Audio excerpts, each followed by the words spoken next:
Glória a Deus. Louvado seja o nome do Senhor. Eu cumprimento os irmãos com a paz do Senhor. Aleluia. Louvado seja o nome do Cristo. É louvar a Deus pela vida dos irmãos. Nessa manhã sublime, sábado, que estamos aqui na presença do nosso Deus. Quero também parabenizar aqueles que se dispuseram a convidar alguém para estar aqui nesta manhã. Que Deus possa lhe retribuir, lhe abençoar de forma grandiosa, poderosa, sabendo que o nosso Deus, Ele é galardoador daqueles que o buscam, daqueles que trabalham lá na sua obra. Então, que Deus possa lhe abençoar. No final, como eu havia prometido, vou estar orando pela sua vida. Aleluia. Louvado seja o nome do Senhor. Eu gostaria que você apanhasse o exemplar da sua Bíblia Sagrada e abrisse ela no livro dos Salmos. Glórias a Deus. Salmos de número 139. Glória a Deus. Eu gostaria de pedir ao irmão que está aí no som aplauso, se ele pode me dar um pouco mais de retorno, só aqui o retorno. Glória a Deus. Louvado seja o nome do Senhor, está perfeito. Aleluia. Salmos de número 139. Aleluia. Vamos estar em 3 versículos. E dentro de irmão, quero dizer aos irmãos que durante essa semana nós nos preparamos, buscamos, estivemos meditando com propriedade na palavra, e até algumas horas antes de estar aqui, o assunto era um, mas durante a administração, os louvores, Deus mudou o assunto em nosso coração, mudou a referência. Então, Deus nessa noite tem uma palavra poderosa endereçada à sua vida. Aleluia. Salmo de número 139, verso de número 14, por se seguir. Quem encontrou, diga amém. Amém. Está escrito assim: eu te louvarei, porque de um modo terrível e tão maravilhoso fui formado. Maravilhosas são as tuas obras, e a minha alma sabe muito bem. Os meus ossos não te foram encobertos, quando em oculto fui formado, entretecido com as profundezas da terra.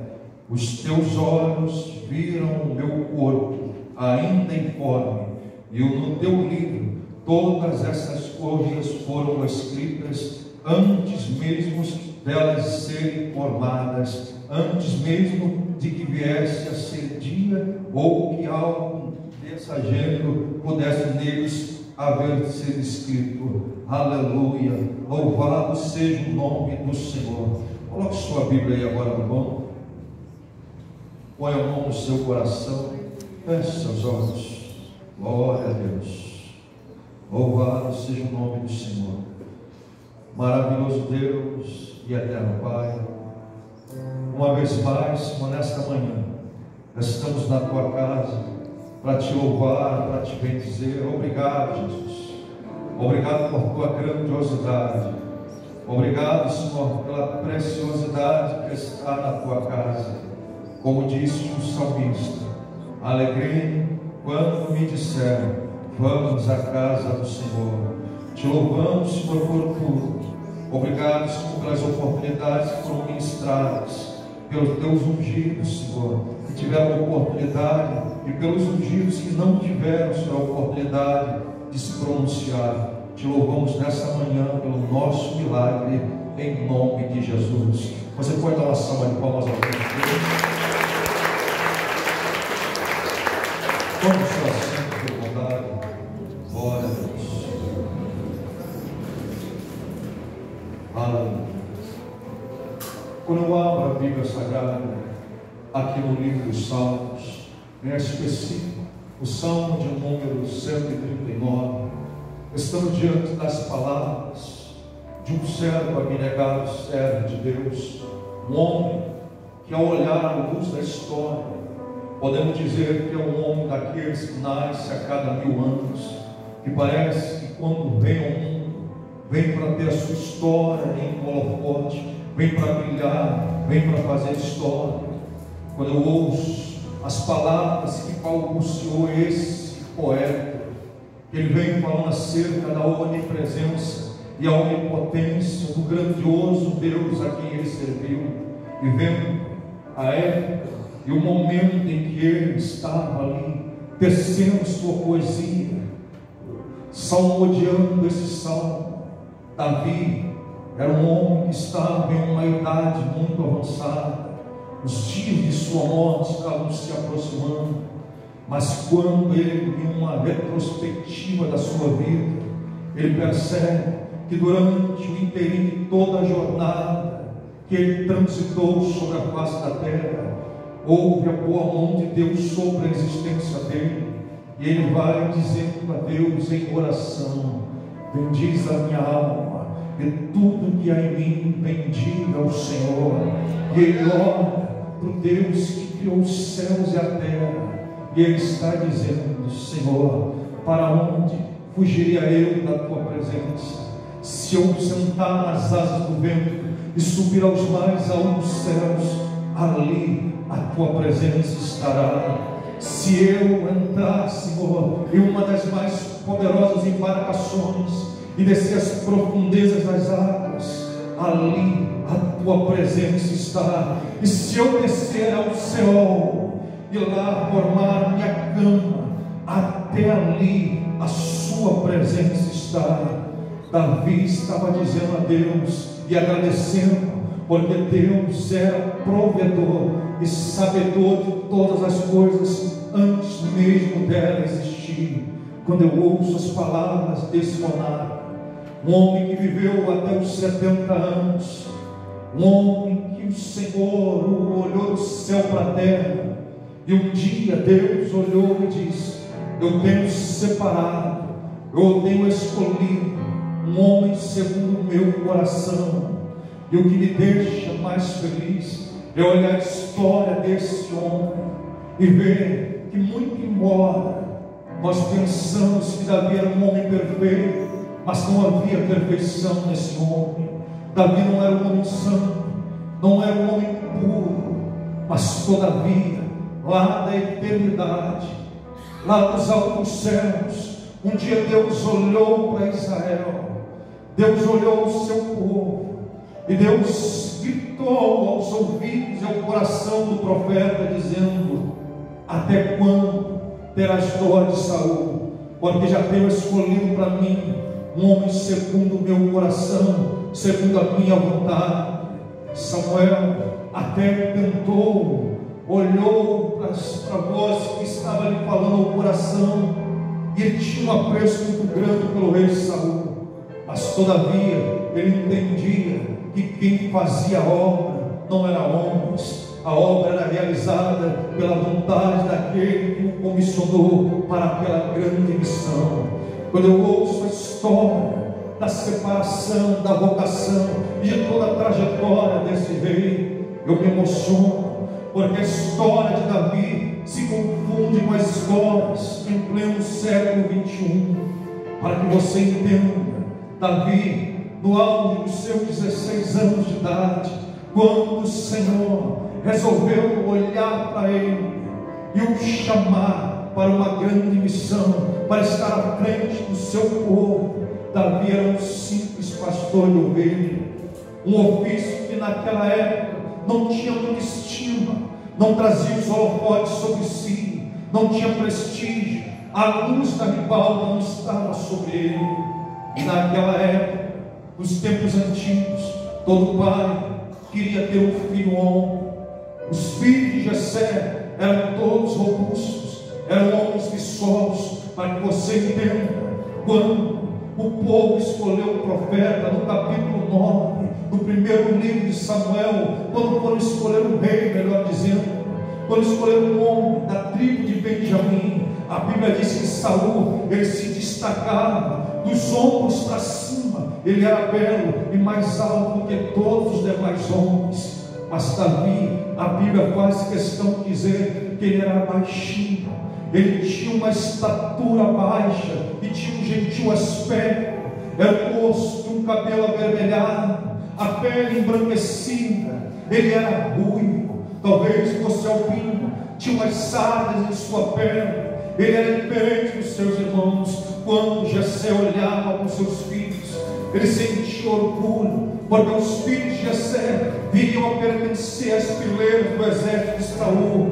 porque eram meninos que desde cedo tinham uma aptidão para a guerra, para a batalha. E Saul, observando tudo isso, não fazia ideia do grande projeto que Deus tinha sobre a vida de Davi. Todas as vezes que os filhos de Jessé se reuniam, e quando paravam em um canto, lá ia Eliabe, Abinadab, Samar e todos os irmãos de Davi pegavam um galho seco de uma árvore e apanhavam uma adaga e ponteavam aquilo, iam brincar de batalhas, de lanças e escudos. Todavia, o mesmo Davi ficava observando, e no momento em que os irmãos estavam brincando e estavam ali se degradando em uma brincadeira, Jessé sentiu orgulho dos seus irmãos. Davi apanhava um pedaço de galho fino. Eliabe se aproximava do pequeno Davi e dizia a ele: Davi, esse galho não serve para fazer uma espada, não serve para fazer uma lança. Davi olhava para os seus irmãos, embora não tinha tamanho, estatura, mas o coração era gigante. Ele dizia aos seus irmãos: quem diz que eu quero para fazer uma espada, ou quero fazer uma lança? Ele dobrava aquele galho seco, pegava uma lã das ovelhas que ele pastoreava, esticava e olhava para cima, e todos paravam de brincar. Jessé ficou observando o que vai fazer Davi agora. E Davi se assentava numa pedra, as ovelhas estavam em volta dele. Ele começava a olhar para a eternidade e começava a dizer: Deus é o meu refúgio, a minha fortaleza, e nele confiarei. E louvor e adoração do pequeno Davi foi chamando a atenção de Deus, e Deus se apaixonou por a história desse garoto. E é esse Davi que está dizendo no versículo 36, no versículo 16 do capítulo 139: antes que o meu corpo fosse formado no ventre da minha mãe, ou no ventre da mãe, o Senhor já me conhecia. Aleluia.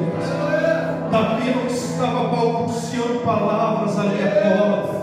Davi sabia bem o que estava dizendo, porque desde pequeno ele já havia sido rejeitado.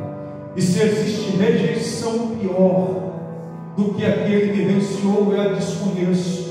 Porque a rejeição que ele vivenciou não foi no âmbito de seus amigos, não foi no âmbito daqueles que o conheciam, mas foi no interior da sua família. Pastor, como é que o senhor sabe que Davi foi rejeitado? É simples.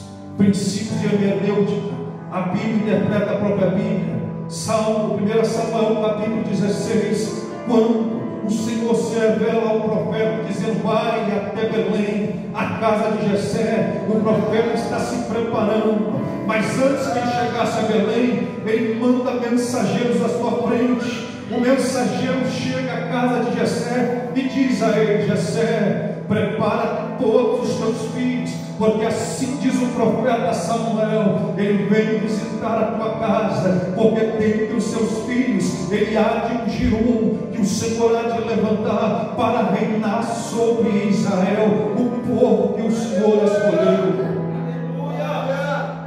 E foi nesse momento que Jessé olha para os seus filhos e diz a eles: eu quero que vocês preparem, vistam a melhor vestimenta, vistam as suas melhores indumentárias, se atavíem. Ele dá ordem aos seus criados: eu quero que vocês preparem o melhor banquete, que todas as minhas ovelhas, que o meu melhor gado, ele seja sacrificado, porque agora iremos receber o profeta. Porque na antiguidade ninguém recebia o profeta de mão vazia. Sempre tinha um acordo, sempre tinha um presente a oferecer àquele que vinha como porta-voz do eterno Deus de Israel. E foi nesse momento que Davi vem no campo, bem cansado, e ele vê os seus irmãos todos ataviados, ornamentados.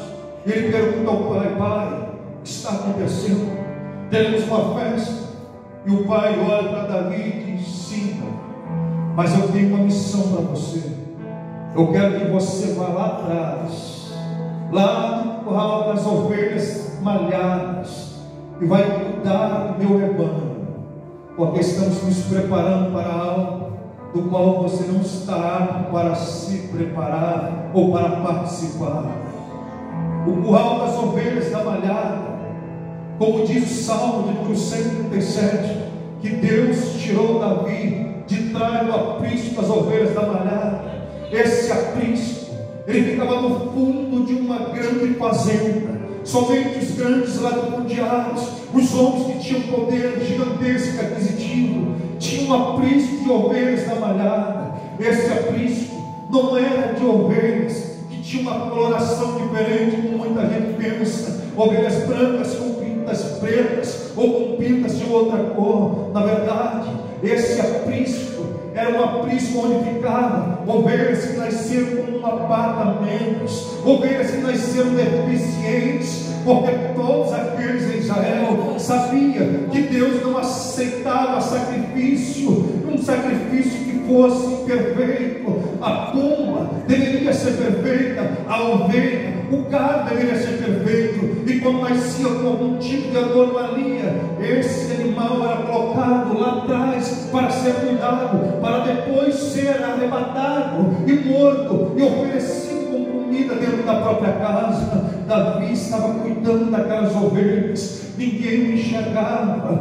e lá atrás, enquanto os olhos dos homens não estão vendo nada, não estão vendo o esforço do garoto que está trabalhando, cuidando de um grande rebanho, chega o profeta Samuel dentro daquela casa. E quando chega dentro daquela casa, aleluia, ele é saudado por aqueles que estão dentro da casa. Bendito seja o que vem em nome do Senhor, aleluia. Samuel cumprimenta, retribui a saudação, ele olha para os irmãos e diz: Shalom Adonai, a paz do Deus de Israel. E no entanto, quando os olhos dele vê a majestade do brilho que aparentemente é o filho de Jessé, ele olha para aquele moço alto, forte, robusto, e ele diz no seu coração: certamente estou diante do novo Deus, ou melhor, do novo rei de Israel.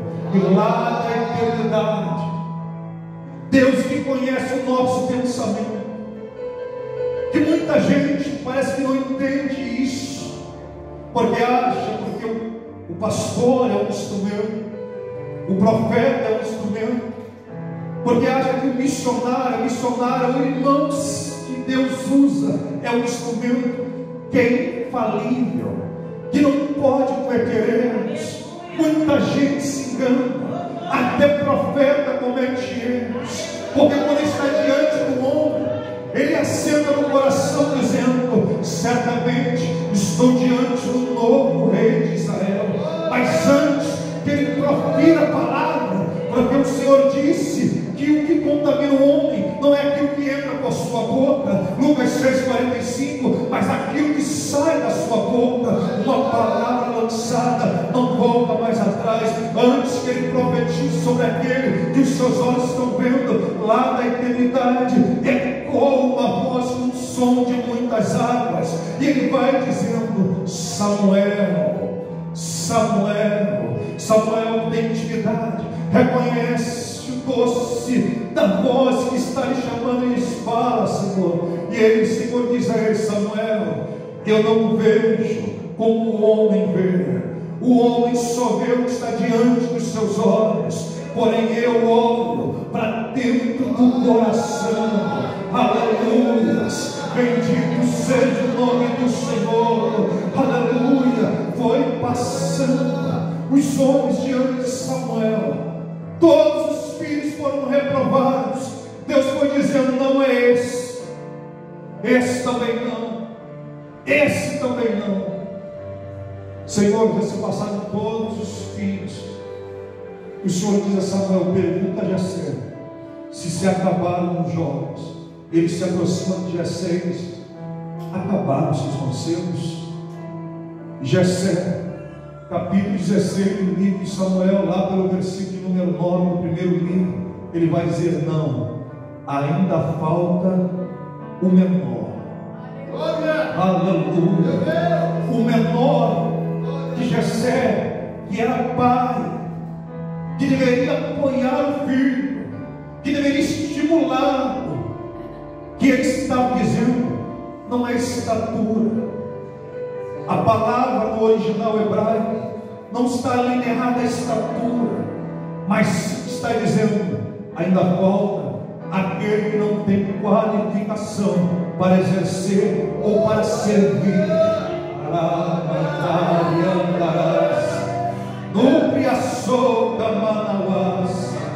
Tem muitas pessoas aqui hoje que vieram nessa manhã e foram rejeitadas dentro da sua própria casa, foram rejeitadas pelo marido, pela esposa. O pai olhou para você e disse: nossa, eu olho para você e sinto alegria, porque você não foi o filho que eu projetei, não foi a filha que foi projetada. E você traz um complexo de inferioridade sobre si, traz um complexo de traumas sobre a sua vida, porque você acha que você foi o fruto de um namoro irresponsável, que você foi o fruto de algo que não foi projetado. Mas eu quero te dizer nesta manhã que, embora, mesmo que alguém olhou para você, ainda que seu pai ou a sua mãe olhou e disse: você não é aquilo que eu gostaria que você fosse, você não é produto daquilo que eu projetei. Existe um Deus lá na eternidade que está dizendo: antes que fosse formado no ventre da madre, eu te escolhi, te santifiquei, e as nações têm te dado por profeta. Nessa manhã, todos os traumas que te acompanharam da sua casa até aqui, eles têm um lugar interessado hoje. Eles irão parar debaixo dos teus pés, porque aquele que te conhece e que tem um grande projeto na tua vida hoje vai te tomar pela tua mão, vai te tirar desse buraco e vai te colocar de pé. Quem crê nisso, levante a sua mão para a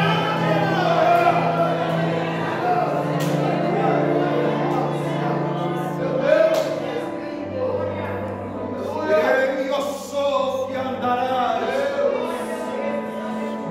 Imagine a todo garoto com 16 anos de idade sendo ungido agora no meio de uma multidão que se chama família, que não acreditava nos sonhos dele, que não acreditava nos projetos dele.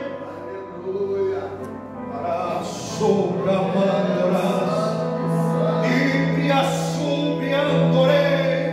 por isso a palavra faz alusão, dizendo que o inimigo do homem estará dentro da sua própria casa.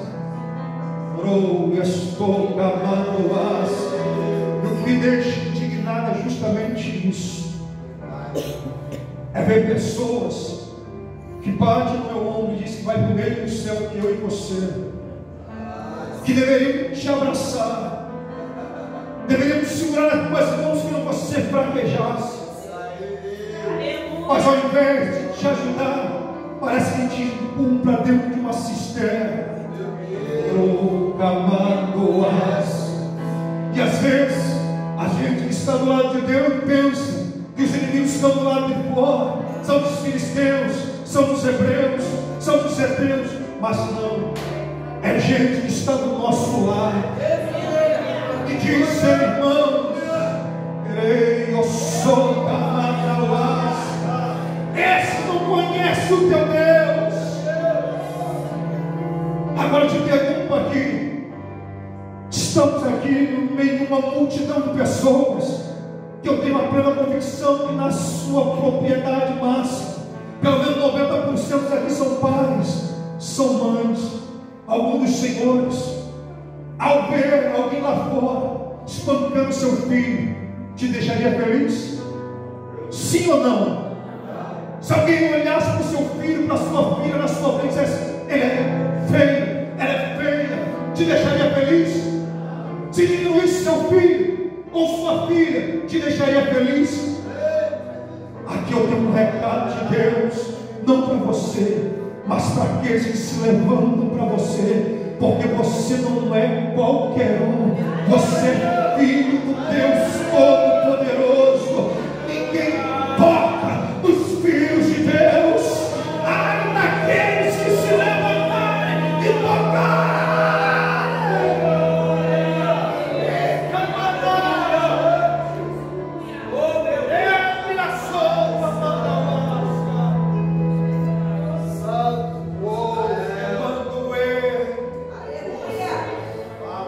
Falta-nos intimidade.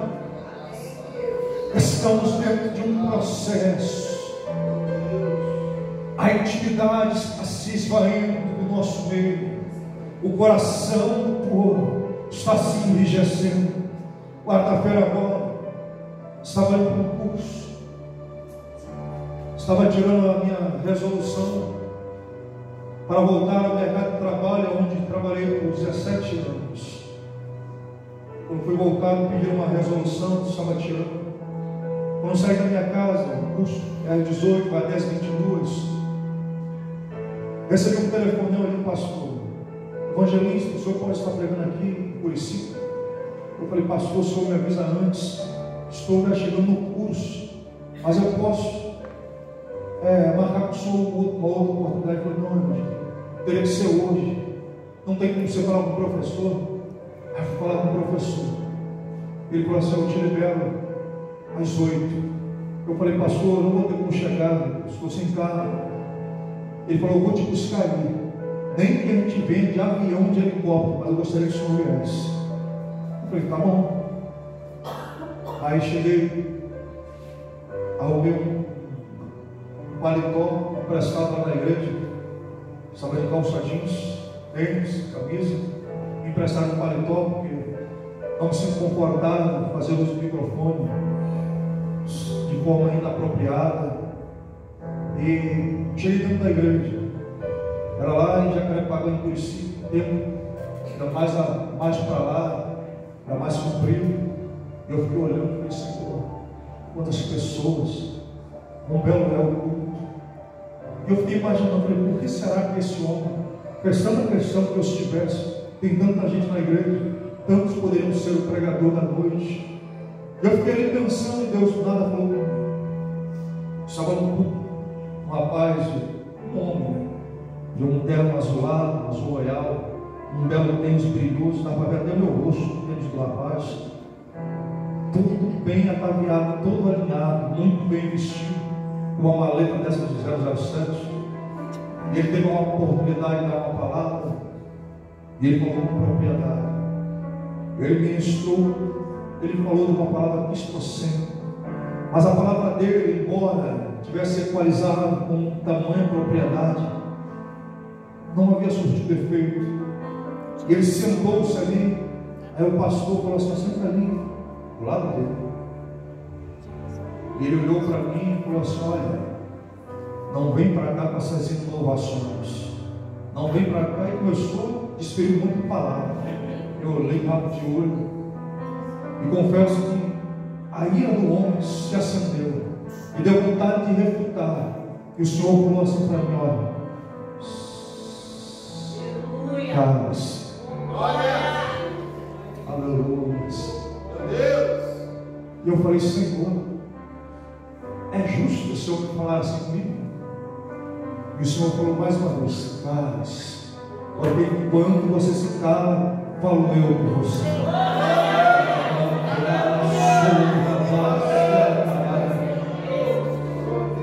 Chegou a hora de pregar. E quando eu falei: abra sua Bíblia no livro de Ageu 2:9. Aí alguns irmãos estavam procurando Ageu lá em Apocalipse. Outros estavam procurando lá perto dos Salmos. Eu falei: Jesus. Eu falei: quem encontrou o livro de Ageu? Umas 5 pessoas acharam. E eu fui orientando, depois lemos. Comecei a falar sobre o Espírito do Senhor. E conforme eu ia falando, eu percebi que os olhos daquele moço se acenderam em ira. E eu continuei pregando. Do meu lado direito, o pastor começou a lacrimejar. E de repente, se levanta alguém lá atrás. Ele fica em pé, um homem de seus 55 a 57 anos. Ele dá um grito e diz: glória a Deus. Mas ele grita com tanta propriedade que ele até asfixia o som do microfone que estava pregando. E chamou a minha atenção. Ele começou a gritar: eu estou vendo o moço de azul se lançou aos meus pés, abraçaram minhas duas pernas assim, e eu até então não estava entendendo. Aí aquele moço de azul olhou para mim e falou assim: moço, aleluia, eu estou vendo o seu corpo está todo em chamas, e eu estou vendo o meu rosto, aleluia. Aí eu comecei a glorificar, mas também não estava entendendo. Aí de repente aquele moço estava do meu lado, ele começou a gritar: pastor, me perdoa. Me perdoa. Eu falei: varão, está perdoado, para ser que Deus voltar a pregar. Ele me perdoa. Eu falei: não está perdoado, varão. Ele me perdoou gritando, e eu tentava andar e ele agarrava nas minhas pernas. Eu falei: Jesus. E ele falou assim: olha, aquele moço lá, ele é meu pai, fazem 10 meses ele sofreu um AVC, e ele tem excesso de diabetes, ele tem diabetes, e quando teve um AVC, ele ficou completamente cego, faz 10 meses que ele está se tratando. A medicina disse que ele jamais voltaria a enxergar. Aí eu olhei, eu entendi o grito e o choro dele. Aí eu falei para aquele moço, falei: Senhor, o Senhor está me vendo? Ele falou assim: eu estou vendo, você está acenando, está com a palma da mão levantada, e eu estou vendo fogo em volta do Senhor, aleluia. Houve um alvoroço naquela noite. Quarta-feira foi marcada, e Deus tratou dos altos céus, dizendo: filho, eu ainda sou Deus, e dos meus filhos, daqueles a quem eu escolhi, não existe homem na terra, nem anjo no céu, que vai tocar em um fio do teu cabelo.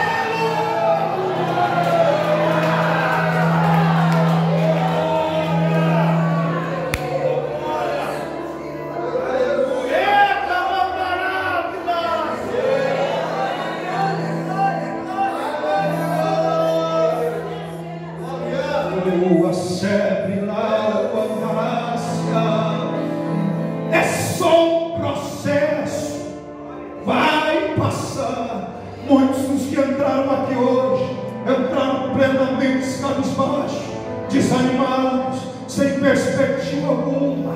Se você pudesse, estaria o ano de 2022 da tua história.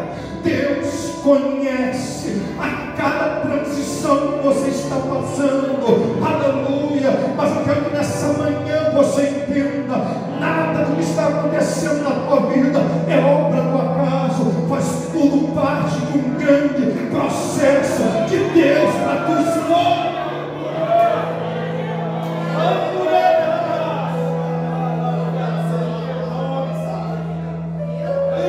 Você não vai morrer na forma que você está. Há 15 ou 20 dias atrás, da última vez que preguei aqui, muitos que estavam aqui ouviram acerca do casamento que se rompeu, que se foi. Mas poucos sabiam que no ano de 2012 a 2014, eu por muito pouco não chutei o pau da barraca em uma linguagem popular. Eu senti vontade de abandonar, de parar.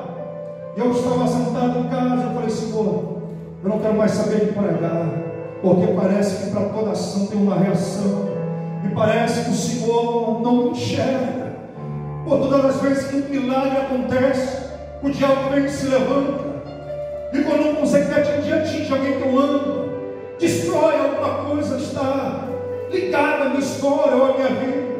Eu fiquei num canto, e o diabo, que é um aproveitador, um insano, intruso, um pobre, miserável, desregrado, ele se aproxima de nós no momento que nós estamos mais sensíveis, e ele não vem com um chifre, com um tridente, ele se aproxima sorrateiramente e vai lançando os dardos inflamados na sua vida e vai dizendo: está vendo? Aconteceu na vida de um, aconteceu na vida do outro, mas a sua vida não muda, não acontece nada. E as pessoas começaram a continuar me chamando para pregar, mas a minha fé ficou comprometida, porque o que adianta você ter toda a habilidade para falar, mas você não crê no que você está falando, não acreditar no que você está cantando ou pregando. E eu falei: Senhor, e eu saía para pregar, homem de Deus. As pessoas aplaudiam a ministração, mas eu mesmo não sentia nada. E eu falei: Senhor, já não sinto a tua presença há tempos. E o Senhor disse a mim: filho, aquele que duvida é semelhante às ondas do mar. Uma hora está num canto e outra está em outro. Você tem que se reposicionar. Eu falei: Senhor, a minha fé está comprometida, não consigo mais crer nos teus milagres, não consigo mais crer na ascensão do ministério que o Senhor me confiou. E o que teve de pessoas que, ao invés de chegar, abraçar, ao invés de chegar e dar uma palavra amiga, ficaram de longe de você, a dizer: agora ele cai, agora o ministério dele vai ruir, agora o ministério dele vai se descabelar. Mas enquanto na terra todos nos abandonam, é aí que ele vem. Ele diz: pode um pai ou uma mãe te abandonar, todavia eu nunca vou te desamparar, diz o Senhor. Então, ninguém quis ser meu amigo no período da dificuldade, ninguém quis me abraçar. Ele veio e me abraçou. Ele disse: ainda que você não acredite, eu estarei contigo dia a dia, vou passar nesse vale contigo. Aleluia! A vida foi restaurada, mas há momentos que Deus coloca a gente no meio de um deserto. Há momentos que você tem que atravessar o vale, e quando você está no meio de um vale, pelo amor de Deus, não olhe para Deus e desdenhe dele. Não olhe para aquilo que o Senhor colocou nas suas mãos e entregue. Eu sei que não é fácil quando estamos passando por uma transição de um momento difícil. A vontade que vem é inapta, é única, é de abandonar tudo e dar sequência à sua vida, tentar resolver os problemas. Mas eu quero que nessa noite você entenda uma coisa. Quando Deus olhou em Cristo para Pedro, antes da traição, o Senhor pergunta a ele: Pedro, tu me amas? E Pedro olha para o Senhor e diz: sim, Senhor, eu te amo. E o Senhor pergunta novamente: mas tu me amas? Sim, Senhor, eu te amo. Por o Senhor eu iria a qualquer lugar, faria qualquer coisa. E o Senhor pergunta a terceira vez: tu me amas? E Pedro olha, baixa a cabeça, e o Senhor diz a ele: antes do galo cantar 3 vezes, tu terás me negado. Quando o Senhor ressuscita e aparece para Pedro, ele faz a mesma pergunta: você me ama? Sim, Senhor, eu te amo. E o Senhor pergunta a segunda vez: Pedro, tu me amas? Pedro olha e lembra-se da primeira vez. Ele abaixa a cabeça e diz: sim, Senhor, eu te amo. Aí o Senhor diz a ele: então, apacenta minhas ovelhas. Pedro, tu me amas? Sim, Senhor, eu te amo. Aí o Senhor diz a ele: tu és Pedro, e sobre essa rocha que é o Senhor, que sou eu vou edificar a minha igreja, e as portas do inferno não hão de prevalecer contra ela. Aleluia! Deus sabia que Pedro iria o trair, mas por que ele escolheu Pedro? Sabia que Judas não haveria de o trair, mas por que ele escolheu a Judas? Deus sabe que em muitos momentos você vai me negar, mas porque ele te escolheu, nele não tem variação ou dúvida. Ele sabe tudo por antecipação. O nosso herói do Salmo 139 não era perfeito, não era um homem puro, não era um homem santo, pelo contrário, era um adúltero, deitou-se com a mulher que não era dele, era um homicida, mandou matar o marido daquela mulher. Mas a Bíblia continua dizendo que Davi era um homem segundo o coração de Deus. Se Deus olhou do céu para a terra e escolheu você para essa responsabilidade, é porque em você Ele acreditou. Ele viu em você algo que ninguém mais viu. E se Ele acreditou em você, independente das circunstâncias, eu quero te convidar a levantar essa cabeça, porque hoje é tempo de virar esse cativeiro.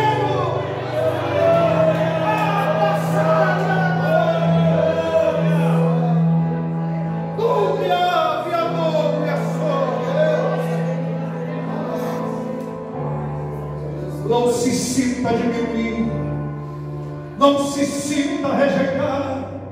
Não é porque alguém não franqueou uma oportunidade, não é porque alguém não acreditou na sua profecia, não é porque alguém te descredibilizou que você não tem chamada, que você não tem vocação. Aquele que te prometeu ainda está de pé no seu trono e Ele está trabalhando. Diz o salmista que as águas da terra estão na palma da mão dele como uma concha. Isaías capítulo de número 36, quando o rei Senaqueribe quis debochar de um filho de Deus e mandou cartas e ungiu o exército para afrontar Ezequias, quando Ezequias lê a carta, assim diz o rei Senaqueribe, o grande rei: quem é o Senhor, Ezequias, e quem é o teu Deus, para que não possa cair Israel nas mãos do grande rei Senaqueribe? Ezequias sabia que não tinha poder bélico para lutar contra a Síria, não tinha estrutura. O que é que Ezequias faz? Ele vai para dentro do templo orar, vai buscar o Senhor. A pressão psicológica era tão grande que ele se levanta e pega os seus príncipes e diz a eles: vá até Isaías o profeta e consulte a Deus, porque eu vou ficar em oração. E eles foram. Quando disseram a Isaías, ele disse assim: avisa a Ezequias que o Deus de Israel vai confundir o exército da Síria e vai dar um grande livramento ao nosso povo, porque ninguém toca aquele a quem Deus levantou e escolheu. Senaqueribe está com um poderoso exército. Depois você lê o capítulo 36 de Isaías.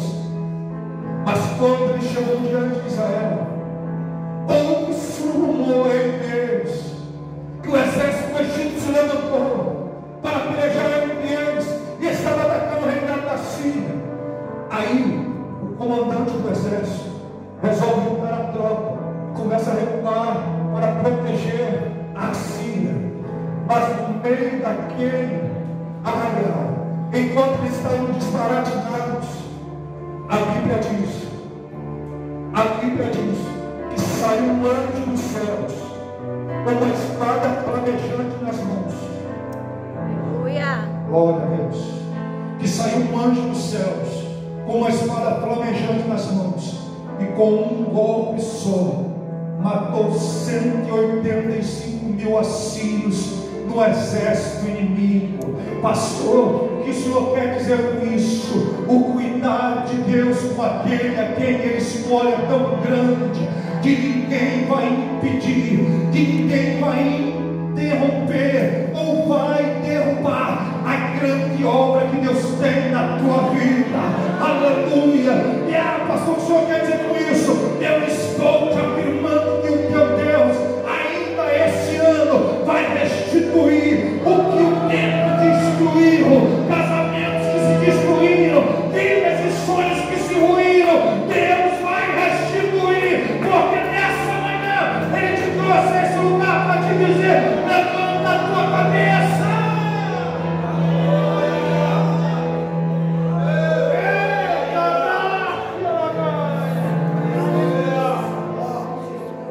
Oh, a sério,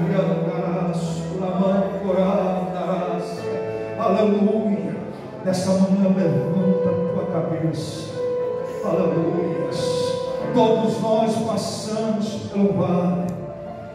Há 20 dias atrás, eu já disse aqui há alguns segundos atrás, eu larguei o emprego de 17 anos, fui motorista de ônibus, e decidi largar. Fiquei um tempo sem trabalhar, depois aluguei um carro, fui rodar no Uber, e fiquei quase um ano trabalhando. Quando foi 20 dias atrás, na véspera de eu estar pregando aqui nesse mesmo lugar, havia roubado o like da placa do meu carro. Aí o proprietário do carro falou para mim: você vai ter que pagar isso aí porque estava sob a sua responsabilidade. Aí eu paguei tudo, fui levar o carro para o Detran para trocar a placa, já que não repõe mais o like. Indo pelo caminho, estava ouvindo louvor. Saí de casa pela direita, estava indo a 40 por hora. Uma Renegade, ela vem à minha direita, à minha esquerda. O vidro era muito escuro, não dava para ver quem estava dentro. Ele dá uma parada, aí ele reduz a velocidade dele como se estivesse me olhando. E eu olhei aquele carrão, continuando à direita, olhando para frente, ouvindo o meu louvor. De repente ele joga na minha frente e mete o pé no freio. Não deu tempo de eu frear. Eu entrei na traseira dele com tudo. O meu carro, à frente veio quase onde eu estava. No carro dele não aconteceu nada. O cidadão engatou uma marcha, acelerou e disparou. Não deu nem para ver a placa do carro dele. Eu botei a mão na cabeça e falei: Senhor, o carro nem é meu, o que eu faço agora? Liguei para o proprietário falou assim: olha, você viu a placa? Não. Ele tentou ver pelas câmeras, porque ele é ex-PM, mas também não tinha câmera ali. Era perto, próximo da subida da linha vermelha. E ele falou assim: olha, sei que não foi culpa sua, mas alguém tem que pagar por isso. Eu falei assim, eu baixei a cabeça e falei: Senhor, da onde eu vou tirar dinheiro agora? Ele estava me cobrando quase 7 mil. Eu falei: se eu tivesse 3, eu teria comprado meu próprio carro, financiado meu próprio carro, mas eu não tinha. Eu falei: Senhor, o que eu faço agora? E eu, no dia seguinte, ia vir pregar aqui. Eu falei: Senhor, psicologicamente, a minha cabeça estava mil. Eu vi o culto, sentei ali, e aqui Deus levantou um vaso e falou assim: filho, falo contigo, falo com propriedade. Não preocupa o teu coração, porque eu estou no controle de tudo. Não vai te faltar nada. Abaixei minha cabeça, absorvi a palavra. E quem? Um amigo meu.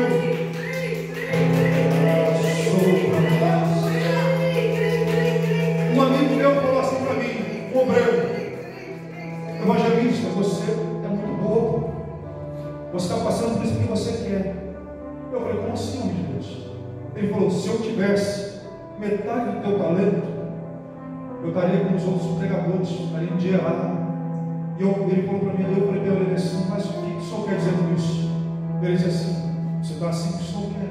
Porque se o senhor cobrasse, mas o senhor tem essa filosofia, o senhor porventura é melhor do que os outros demais pregadores, porque se eles cobram, o que tem de errado o senhor cobrar?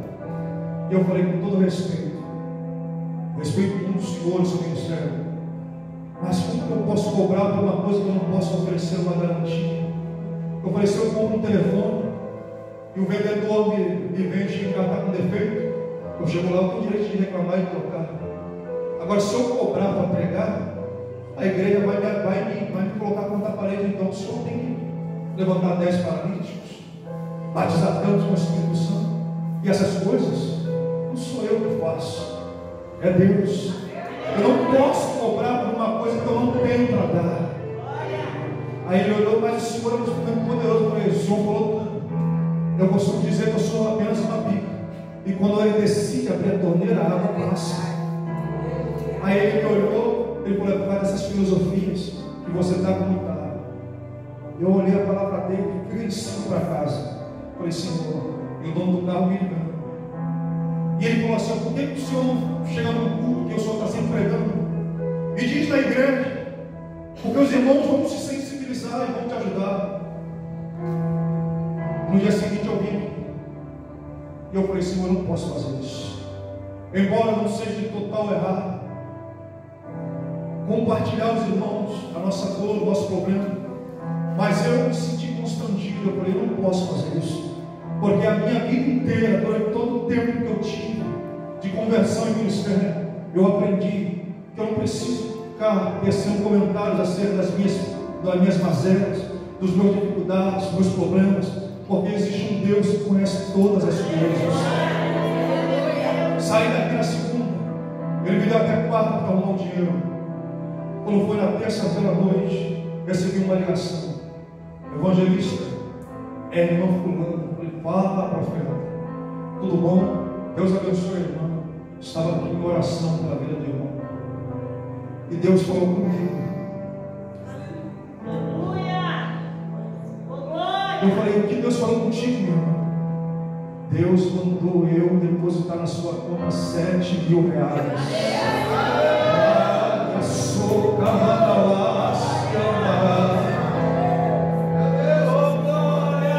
Às vezes passamos pelo vale, tinha contas para pagar, aluguel de casa, luz e tudo mais, e Senhor, estudando de trabalho, da onde eu ia tirar dinheiro? Aleluia. Mas eu digo para os irmãos, os últimos 20 dias não se comparam com todos os dias que trabalhei no aplicativo, porque não me faltou R$1, não me faltou nada. Todo Deus proveu. E detalhe, eu não tive que chorar para ninguém, porque eu continuo acreditando que Deus é tão poderoso que você não precisa continuar cabisbaixo, desanimado, porque entrou hoje um emprego, porque a porta de emprego se fechou. Ele te conhece antes que você fosse formado no ventre da tua mãe. Ele já te conhecia.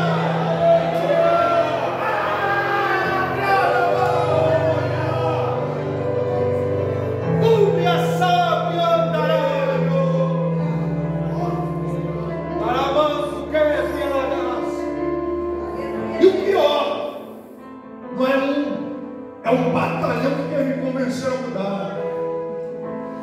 E ele sempre diz a mesma coisa, mas eu combino. Cobra, evangelista. Eu vou cobrar por quê, mano? Existe um Deus que é dono do ouro e da prata. Eu acredito nisso. Há uns dias atrás, o irmão falou assim, evangelista, eu tenho uma causa de não sei quantos milhões na justiça, já está para sair, o negócio está no Supremo Tribunal, no Comércio de Justiça, está lá em Brasília, está para sair para a última instância, mas o negócio está travado.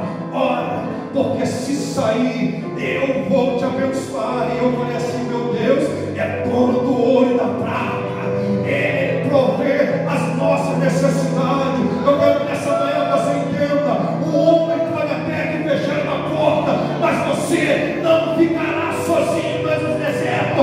Ele vai enviar recurso, Ele vai mover.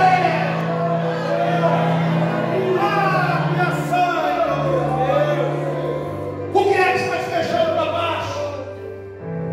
A doença que te acompanhou da sua casa até aqui. O que é que está te deixando depressivo? A vida sentimental está um fiasco, porque tem muitas pessoas que se produziram, outros que se maquiaram, elaboraram um sorriso, mas o Deus que te conhece pelo lado de dentro. Porque se o homem bate um raio-x e consegue ver o nosso lado interno, o nosso Deus, quando olha para mim, olha para você, Ele vai para dentro da nossa alma.